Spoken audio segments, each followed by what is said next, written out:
Malolo malia ho e ki mulele e tonga hono kotoa. Fia ke utaitale le ki moton, ke o mo uniongo o miletio ka o maafo ke television e tonga ki he hawani. Makai koe ki ngai ulu iongongo. Whailonga i he ahoni ai kamata ai wike hoho malu i tongani. Au ene toko lahe kaupuke i he to umhaki moftengi ki he toko whango fulu mātaha. Pea ato e toloi ai hopo e whafafunga kakai o ewa tahataha, mei aniafi ki he ahamoni te o wike kahao. E te iai pe me ngahi talanoa ki he anaiange, whataha mui wakai ki he whamuitaha mei he mala e o sipoti, ka o maafo ke whamatala e a ka koe wakai lewa en ki whakaiki ki ko au senorita tu i vai. O go mahu inga aha o poupou a koe moau, ke mo uilelei e whanau, koe uhi koe kahau. Koe konga ia ai mea whalotola he minista mo ui hua kawa mei liku, i ono whailonga i ai whakaawa o wike mahu inga o wike hoho malu i he pongpongi o e ahoni. Ko e taha aine poloklama ma kehe potongai mo ui, ke uki a kakai whanua i a wikeni ka kato ke nau whinga o ake ai mo i potongai mo ui. I a whaunga ke te wāo whiange mo mahino i ngā ue o whakahoko e potonga ue o tau te whito ke ngai hoho malu i o whakahoko i tonga ni. I he ene pehe ko wiki niu whawhinga maalie i e kakai e whanua, ke nau talatala noa ki he potunga e mo ui o whikau aki, mo ha whaahinga hoho malu i pe o ku nau tāla whili ki ai, pe tae whia maalie. O whatau mua ene ke whasisi i e tu whake ngai whakamatala hala, whikau aki me ngai polokalama hoho malu i. I he polokalama nei mea e minista mo ui hua kawa mei liku o ke mahu inga o i poupou lelei ke ngahi polokalama huhumalu i potunga e mo ui ka hui koe whakahauwhi pe whakasisi i ai ngahi mate i he kaha o. Koe ka wenga o mai ke whai ke ai ha whakatau mua ui ke ni upehe for every generation vaccine work pe koe huhumalu i o aonga ia ke tōu tangata ko toa pe. Pia utau whamon ko toa pe ki ai. Ko whaau atu ke more au pito e ngai mahaki nai lahi ai. Ai mate tau whanau mo i kakai e whanua. Kana e hoko mai ai ai huhumalui. O ne ngau le rei au pito. Pia holo au pito ai mate. Pia haha morofi ai. Ai whainga ta ia mo puke hataha. I ngai mahaki o ta hu malu ia i tongani. Hake koe koe whakapota noa ai ongo toke tā. O giai ai rea o tau whonuani o pehe o lelei ange. Ai whakai e hi e tuku ke puke ka tok whenga i ke whai to'o. Whangau ia ke lea whapapalangi o pehe koe prevention is better than cure. O ko mahino ke ngai hoho malu i whakato ai hango whulu maha tolu ko whakahoko i tongani o kamata pe mei he keipe pe vale vale. Ko i lolo tongani o ke iu ke he potunga ue mātua tahi whanau, ke kaua te nau whanau whewhine ke polokalama hoho malu i ngutu e taunga whanau. O ko mahino me he savea potunga ue i kai ke pōpō i lelei ai hoho ko e ni e he mātua tahi whanau e ni ihi. I he ene pehe, o whingai ake ai potunga e mo ui me potunga e ako o whakafou i he whanau mi api ako, ha tohi kolingo fua me he mātua tahi whanau. Nei pehe o fisa me he potunga e ako, hue lolo mana ia o kupopou kakato e potunga e ako ke huhu ko e ni, ka hui koe nau ilo pau, ai mahu inga ai mo uilele e ki tahine mo ki tamasi ako kotoa ilo ki ako. O kupole ai potunga e ako, ke hoa ngā ue mo potunga e mo ui, i he ngahi polokalama huhu malu i kotoa pe. He kohono o ange ki a teki nau tolu, ai ngahi huhu malu i koe ni i he ahoni. Ko ha universitai milo loa ia ki he e nau mo ui lelei. Pea mo ui lelei ai ngahi whamiri. He e iai e aho, te nau hoko ai koe kautaki i ngahi whamiri. Ko enia e ngahi whatongia e tolu e potunga ue ako.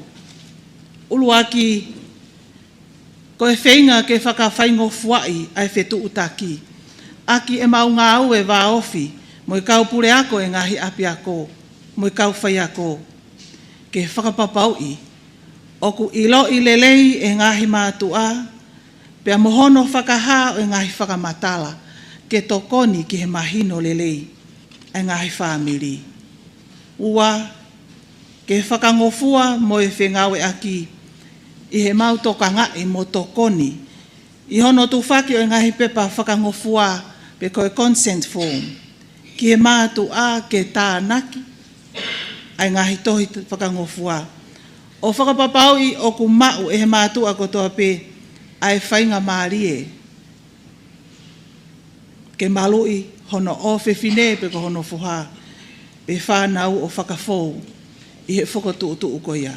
Ko e kawinga kuni tatākia ke wiki huhu malu i wanoa waono, ko huhu malu i o aonga ke to utangata kotoa. Ko whapapa i mai me he whamauanga ai toloi ai hopo i he wā o i whafofonga kakai e watahataha to ke tāta nila fustmālohi, mo i taha kau kantiteiti na ana kau ngā veipa i he whiliwhalia lea tau ko osti mā e watahataha te vita lawe māu. Ko e toloi ko e ni mei ane awhi ke to kamata ia i he moni te o i wiki kaha uai pē. O ko mahino i he toenga ngai hopo sivile whikau aki mo i lao whiliwhalia lea, ko kakato ai hopo i he vai whafofunga kakai Tongatapu wa se misitsika pea mo toke taha uhila mo lang whasi, aia e toki tala e tuutu uni i he moni te wiki kaha uai pē. Ko i hopo i he vai whafofunga kakai o wawa utaha ono toke taha William Latu mo e tua te lavulavu, ko kakato mo ia aia o kutolo ia tala tuutu uni ke toku whakahoko i he aho ua o i mahina katu u.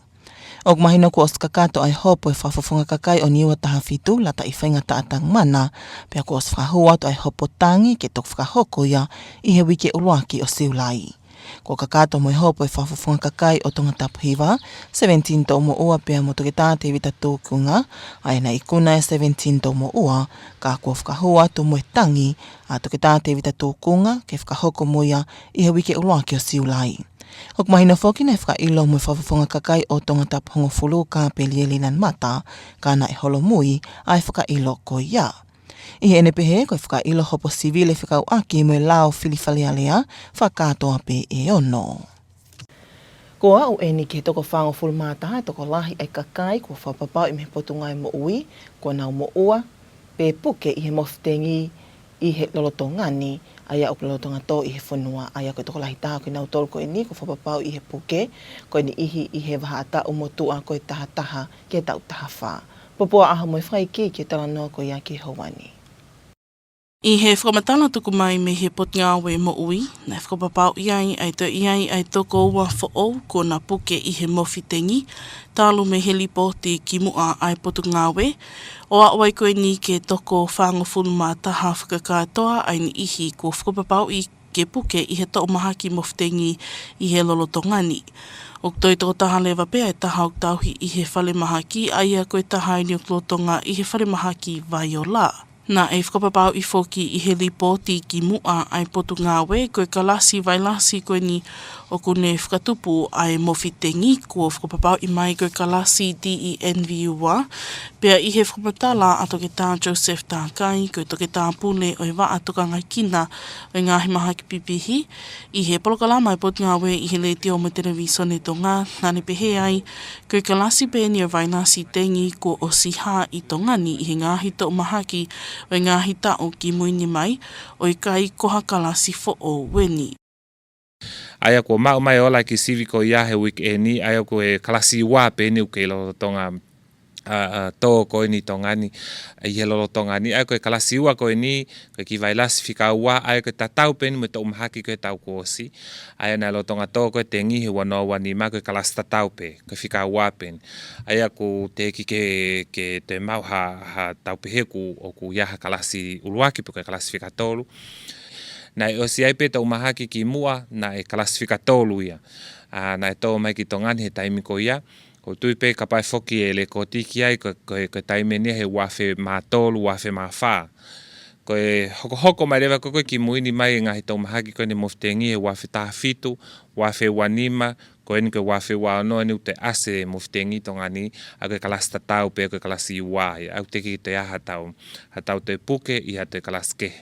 Tako tui koe nā tūla pe ia ku tau sio ki ai he lolotongani whalauhola aia ku na tokolahi whoke kaupuke he tengi he tau ko osi e kalasifika wā, ta oni ene wano, ki kamata mai kone ne asko ni ukeke fu tokolahi fefe. Aku mahino mai ku osi tokolahi kakai ku na waspuke osi o si immune na tolu ki klasifika ua ko ni ko hinga ke to holo lo pe ngai fika au te ke tawa ka tunga ke pe to kola au pite ka puke Nani te whakahafo ki neonga e whika koe ni o te kola whakakatoa i puke i he tau mahaki koe whaanga furumataha i he lolo tongani ka kua osi i aian ihi ai kua nau osi whakakeake mehi e nau puke. O ku kei hoko hoko atu pia ngāhi ngāwe ai pot ngāwe mo ui i he whenga ke whakasi sii mo ta ofi ai mawhola ko i ai mo whitengi i he whonua. O kauhene ngāhi polokalama whana tā mate inse kite i he ngāhi ako anga mo ngāhi tūkui koloi ni ihi. O ku whakahoko whoki mo ngāhi polokalama whakalahi ilo ki ngāhi tūkui kolo ke lawa toi whamala ala i e pot ngāwe ki ngāhi ngāwe ke whakahoko pia mo i teke ka kai ke nau tukoni mo whakahoko ngāhi ngāwe ke whakahi ehi me he maha ki mo whitengi, ai anei lawa toa iai timi me he pot ngāwe mo ui ki ka noku polu o whakahoko ai e polokalama koe ni i he whiawhi ane a whi. Pea koe uhi koe mahu inga mo e pilepile ngese ka veinga ki he wahe tatau a whewhine mo tangata, kai pehe ki he ene hohoa tatau mo i teolosia, pe koe ako mo i ilo wha o tua. Nei ka matai ane a whe polokalama ako e kosilio i ngai Sase Pasifiki e holo molitoni i loto Nuku'alofa, ko e whakatau kei mo i whenga ke mahino, mo mahu inga ai whenga ke whatontono e ngahi ako ki he wahe tatau, a tangata mo whewhine o whatatau ki he Tongatapu. Ko e polokalamani nei ai tonu a litia tau kapo o ne o mai whaiki ke talanoa ko ia kihe hawani. Nai whakahoko ia whaiki e kia ngonga leti o televisione Tonga mo se kei tarise niala e koslio whakatahataha o ngahi siasi o Tonga ni whaiwhekau i kantolu. Nāne pehe koe whenga mo e tau mua e polokalama ako koe ni ke lawa whakamahi noi e whie mau ke whoki e whakauhingai o e wahe tatau o whiwhine mo tangata ki e tau mua to tonu o mai i he Tongatapu. Pe mea hoko kohe aho ni oku tānaki mai mawhai e tangata, mawhai e whiwhine, pe au tau kumirewa e ne to tonu. Pea gurei pe ngahi totonu kehe ia whakatatau ke ngahi tala ma ngahi tūtuuni. Kai he polokalama ako koe ni o kono tō ia o ngahi portfolio pe me he Tongatapu te whito ai talanoa koe ni he tangata pe mo e whiwhine. Ke whai hono veteki pe mo hono whakatonu lea. Koe hui ke lawa o māma lele whakakaukau o te whito e tau tangata mo e tau whiwhine e whakatupu nai whai e hotu ama ki tau tō. Koe te whito i foundation koe o e gender equality pa mo e tala noa o e tau te whito i he whakatupu nai whai e hotu ama ki tau tōru. Ai au tānaki mai tala o tua, mea pe kui koe toka atirine pe koe teolosia, whatonga i koe tala o tua. Koe whihui koe hae lau ai tau tala o tua ki he issue koe ni o tangata pia mo e whiwhine. Koe training kono whai koe ni kono whakanau ia o e kau whaiwhikau koe ni pia me isia tūtai. Kai uma ai kau whiwhine pia me ngahi ngahi sias me mipa koe ko sirio ngahi siasi. Kai uma ai ngahi pure anga nau kau mai pia mo e ki he ako kono whai he weekend ki ha whalaike. Pa kono tau mua pena ke tau ke lava o toni kakai e whunua pa mai nau tōku kau ai ke tau tenku tau talano e issue ko gender equality tau ilo ai te whito i makatuunga. Nāne toi pehepe, ko whakaamu ke osianga e polokalama ako koe ni o ku toi mahu inga ia ange ai ngahi siasi i e whakatupo a takai e o ngo iai i he kainga lotu o ku nau malu mo hao ki ai kai tau te whito ki o noa koi o mo ui whakalang maali e. Ke taha no te whito ka wenga me tau mua o e training koe ni ke whanau nau i ai kau ako koe ni ngau kau ki ai. I he ilo, pia mo e mawhai, te tau lawa o toni ai family. Whlai te kōsi nei whai e ki session hau ai tolu i he child protection policies. O mahu inga ke ai hatutu ni ngā ue ai ngā hisiasi Pe mahoinga kia e tau tutu ni ngā au ke ni hanga o hawhaki ai whanau. Pe ia lewa hono ngahi tutu ni ngā au e ia a ngā sia siki whaia. Pe whai lewa e whakahoko ngā au e mpau whanongia e funga he tutu ni. Ke kuia e tonu ia ai whanau. Koe tau mua, koe whanau e, koe gender equality e. O siang koe ai training koe ni tau lawa sio o kumahu inga ki hoko ai sia si koe safe space. E ngā sia si ki hoko koe safe space.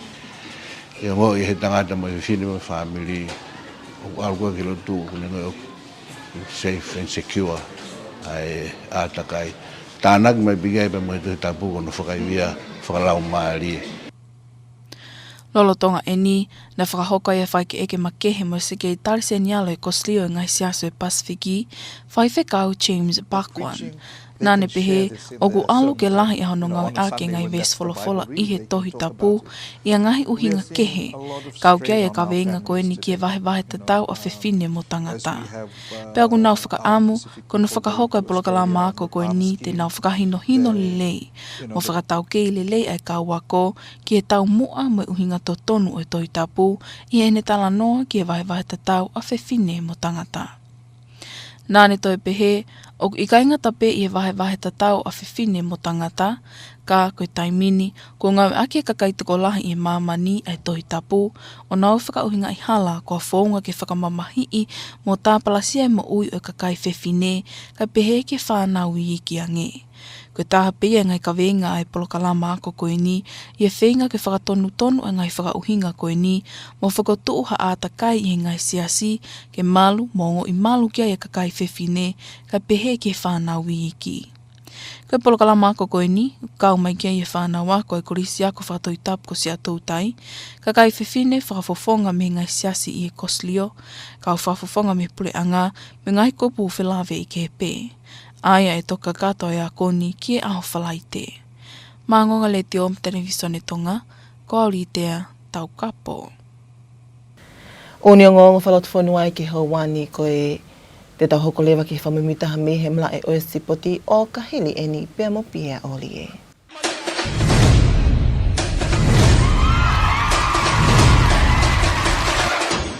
I he whetaki nima e komisoni whamawhora rea Tonga me potu ngāu e ngahi ngāu e whaloto whanua pē mia.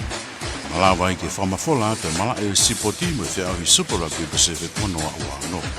Whamalo ke Eik Minister me ta whaaki sipoti ai potu ngāu e i whenga e aki ua whakahoko.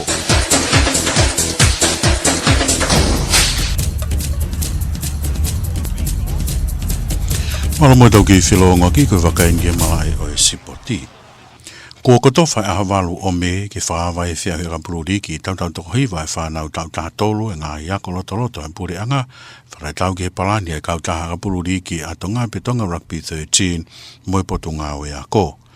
Ko hono whapapau i eni ki he ngonga le o Tonga he ofisa wharangalaka ka pururi ki me he enala e la Tonga siane ka whatolu ha ngana he pongpongini. I whamatala ha ngana koe konga ene palani ki hono ave e sipotin ki he whanau ako ke pātoroa ki o nāu tare ni ti akapururi ki pe a kao mai whoki mo whanau whiwhine i e tag. Aho wālo ko me e ku kick off wai a te ahui e koe government middle school. Tau toko hiwa. Tau toko hiwa koe anga iako lolo e pure anga. Wha si i whue whae tau tātonu. Koe si i whae tau tātonu whalere kamatai a te ahui e koe Tongatapu. Ia wāgaha Tongatapu ni ke wahe ngai wha. Pea au nau kamata kātoa i mo ngai otomotu. Wau hapai te ua. Nau kamata kātoa e aho wālu kuia. O me, tau toko hiwa e tau whanau si i whae tau tātonu. Kai te kuak pite a whanau whiwhine. Ai koe poka maha koe ko mau te te o tia i ke tainini whakataha. Pa mono whakalera tu a te auhi ai whanau lalahia ke o ngata he tau taha walu. Tangata mo whiwhine ki e ngahi o tu motu. I he taim te tau nei whapapau i e pe moe ngongo ni me he ofisa sport e potunga e ako moa ko ngā ue hei muri pangai. O maino me he ngongo tuku mai kau taha ka pururi ki a tonga e tū la hoko e pe moe whiauhi hei lala nines pe koe ka pururi ki taura toko hiwa koe e kai lalahi i mahina koe ako siulai. Koe whiauhi ni whoki nei huruni mai ngahi timi kehe pe o kawa i timi koe e Mare Samoa i he tau ko si.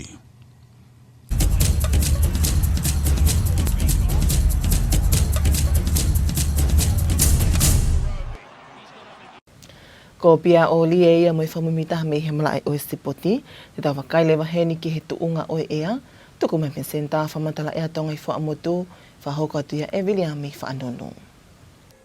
Whiawhia pēni ke tātai lele i hou eiki pia mo tong kotoa me senta whamara ea tonga pia me whaamotu. Tau kongonga lalahe ni tau whamara ea ko ia ki he whiawhini pia mua pongpongi, lahi alomari e peka uwhawuwua peke iai pia tau whangi uha tu moto maa tau whiawa pia mo ia. Tau te whitu he taimpo uri pia mo hou ai whiawhi ki he otu tonga.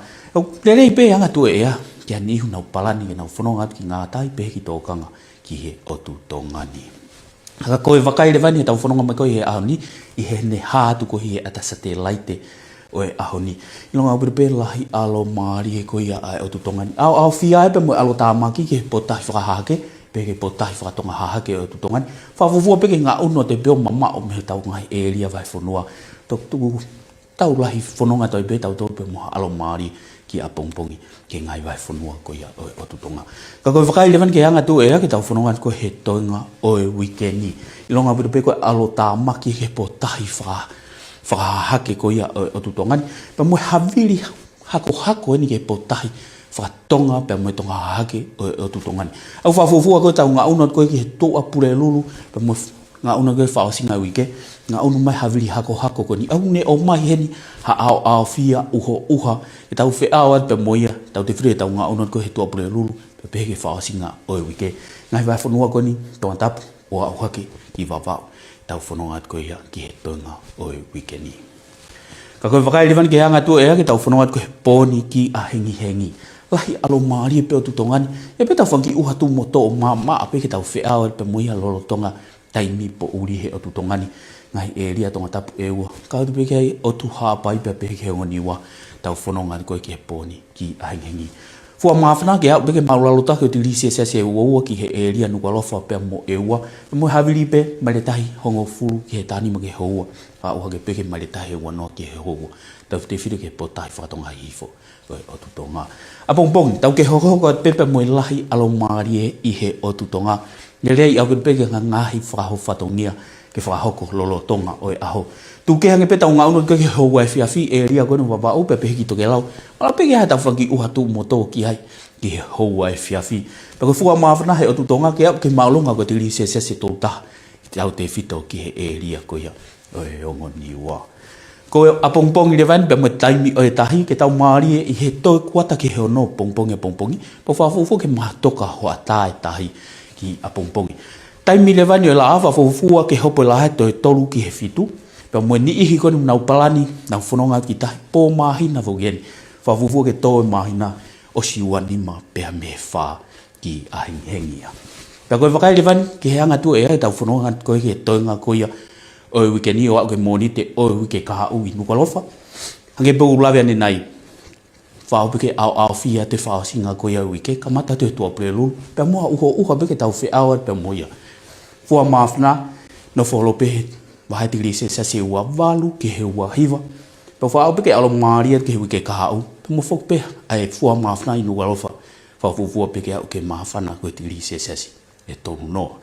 Peko ngata anga pe whamatala ea koe pe me senta whamara ea tonga pea mei fua mutu ki he whiawhini ka mumea. Malo pito vilam whaanunu, mo i whamimitaha ko ia o i whamatala ea ki hawani pea mo i kakate pea mo uni o ngongo, ka ki mo patau mawae, tau te wakai pe heni ki ngai ulu i o ngongo. Whailonga i he ahoni ai kamata ai wike huhumalu i tongani. Au ene toko lahe kaupuke i he to umaha ki mofitengi ki he toko whango fulu mātaha. Pea to e tono i ai hopo e whafafunga kakai o ewa tahataha, mei ani awhi ki he ahamoni te o wike kahao. Pea koe kakate pea mo uni o ngongo i he lea whakatonga me lea tio ka ma awhi televisa ki tonga ki hawani. Pea mo i ai whakaamu na ia o tono atu ki loto whali o tonga hono kotoa. Whamalo e te tau kei whi aho mai, ko au sinoli tatu i wai, ka mumea.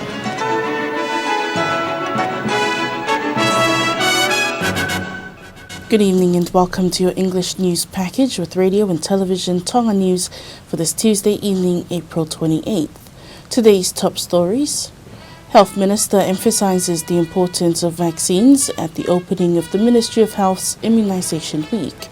Ewa 11 MP election petition case postponed by a week, now set to start next Monday.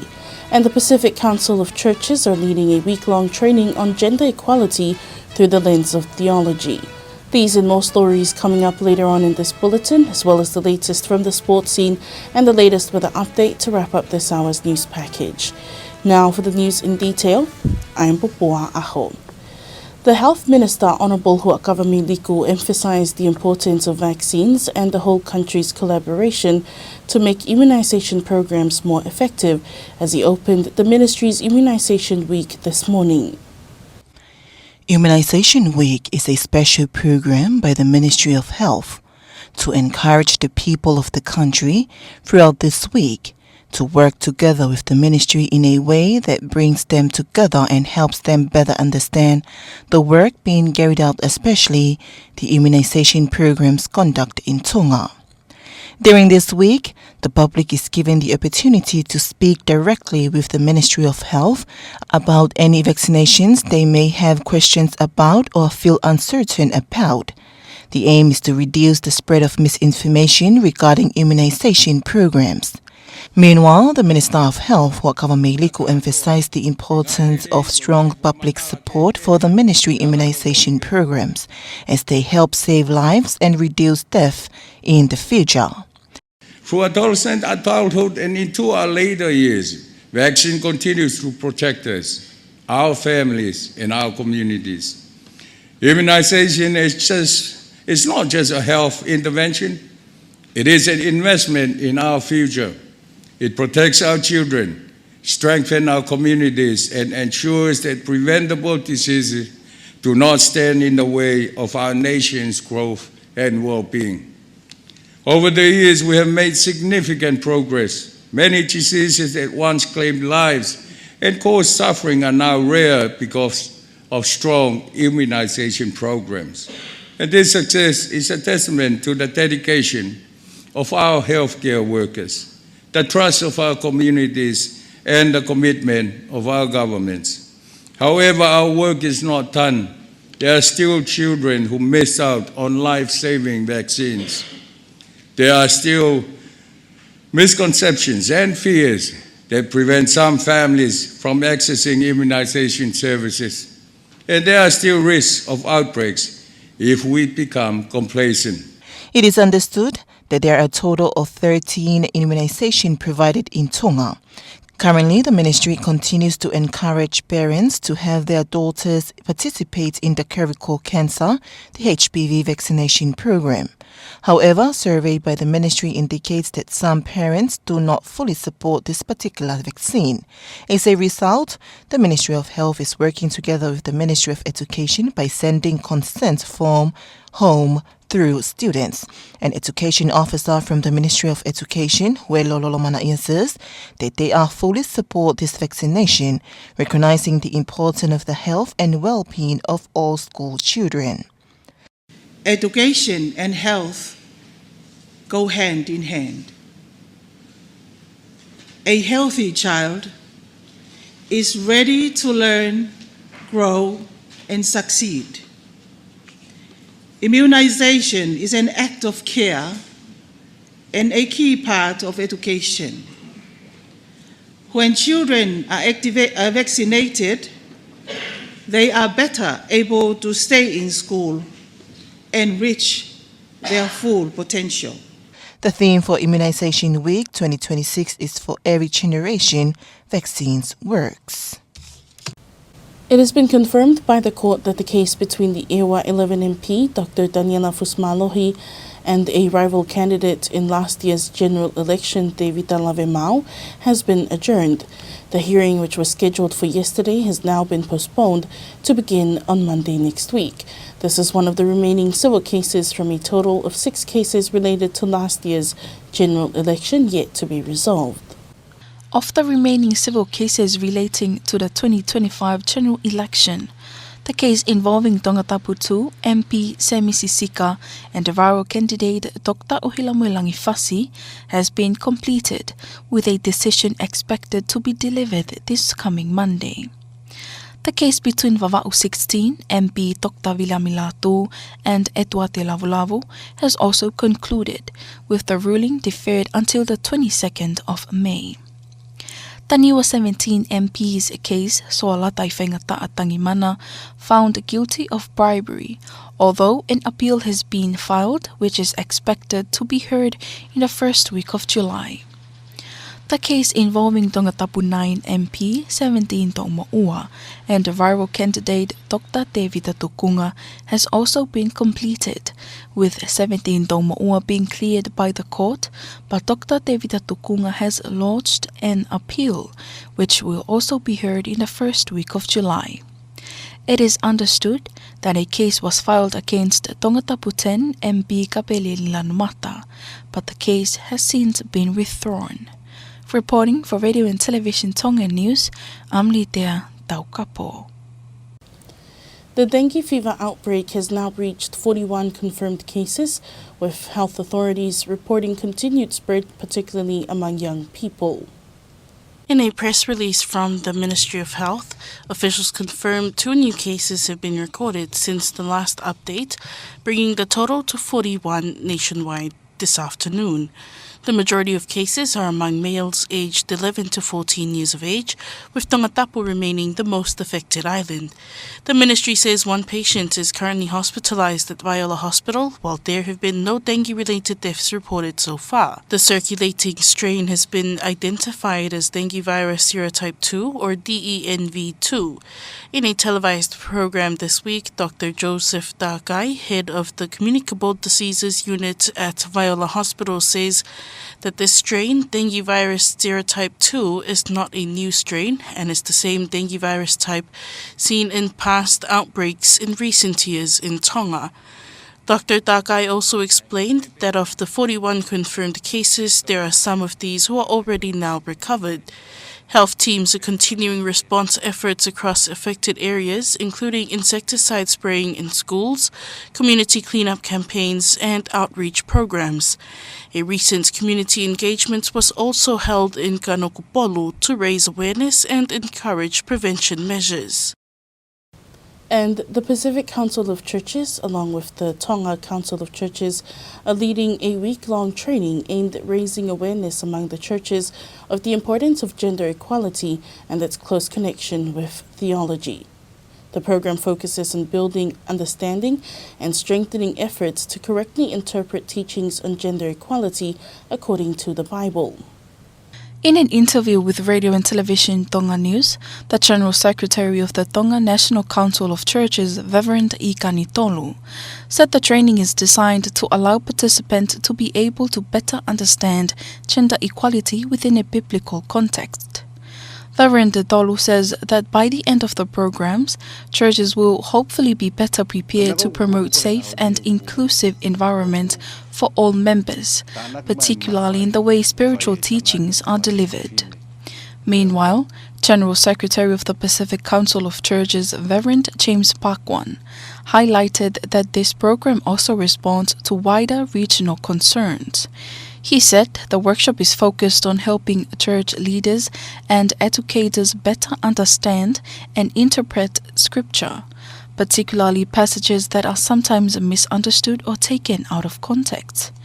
Addressing these misinterpretations are promoting safer, more supportive environment within churches and communities for women and children is a key focus of the program.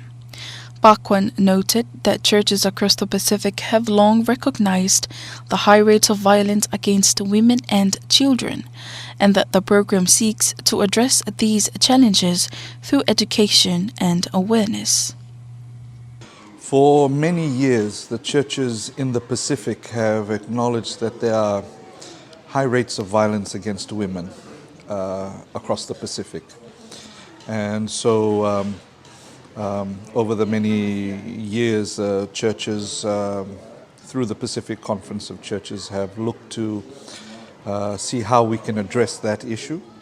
The Pacific Conference of Churches has a Safe Churches ministry which focuses on ending violence against women and girls and child protection. So in partnership with the Tonga National Council of Churches and PCC's member churches here in Tonga, we are very grateful to hold this particular workshop. On Friday we had a program about child protection just sharing information about PCC's work.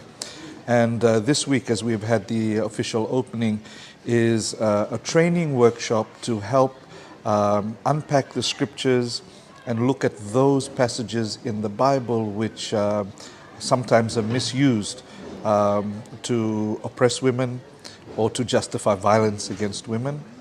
And it's our hope that as we work with the participants who come from different denominations and different places within the churches, it will equip them to help our communities understand.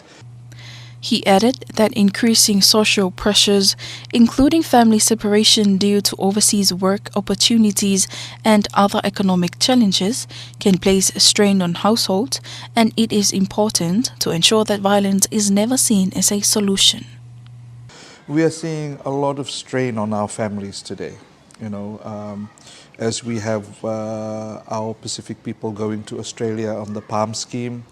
The challenges that families face when one is away, one is home, the pressure, the issues that we face in that. We have other issues like climate change and things like that. And all of these places pressure on families. What we need to do is to make sure that in facing those challenges, violence is not used as a solution inside the home when people are under stress, etc. So our work is really just to ground these issues in the scripture, and to help people understand that God's plan for all of us is flourishing, as Jesus says in John 10:10, I came that you might have life and life in abundance. And so that is what we hope for all of our people in Tonga and around the Pacific. The training is also aimed to strengthen the role of church leaders, teachers and community representatives in promoting respectful and supportive relationships within families and communities. Participants in the program include students from Seattle Thai Theological College, women representatives from member churches, government representatives and other stakeholders. Reporting for Radio and Television Tonga News, I'm Litea Taukapo. That's your local news for tonight. After this break, sports is up next with Pia Olie.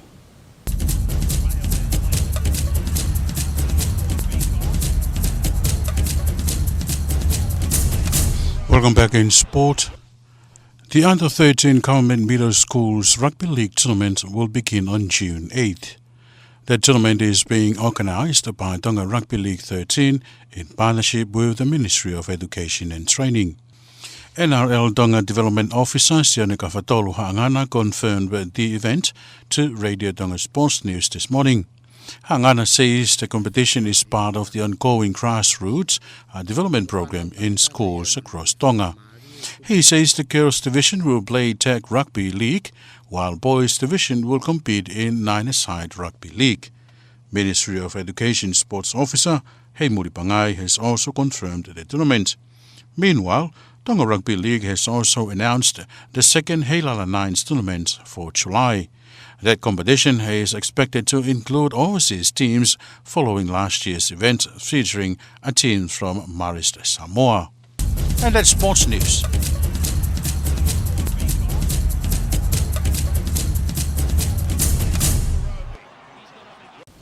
That was your latest sports news. Now taking a look at the weather update from the Fort Motu Weather Forecasting Centre with Viliami Fa'anunu. Greetings and welcome to our evening weather forecast from the Tonga Met Service in Fort Motu. Main headlines for this evening and tomorrow. Mainly fine weather anticipated across the group throughout tomorrow, which is good for any outdoor activities to carry out by tomorrow. Even though if you're planning to head out to the sea or to your plantation or anywhere here in the kingdom, the conditions will be quite favorable to carry out your plans for tomorrow. However, overnight, we'll be expecting some few showers across the group for tonight, but we do not expect any quite significant weather to affect our areas overnight in Tonga. But looking from the skies today, what we have seen is just generally fine weather across the group with clear skies, but we got some active cloud bands to the eastern and southeastern waters, but we got this low pressure sitting to the southeastern waters of the group. However, we'll be expecting these cloud bands and low pressure move further away from our area in the upcoming hours, which will leave us with this fine weather to the western waters of Tonga.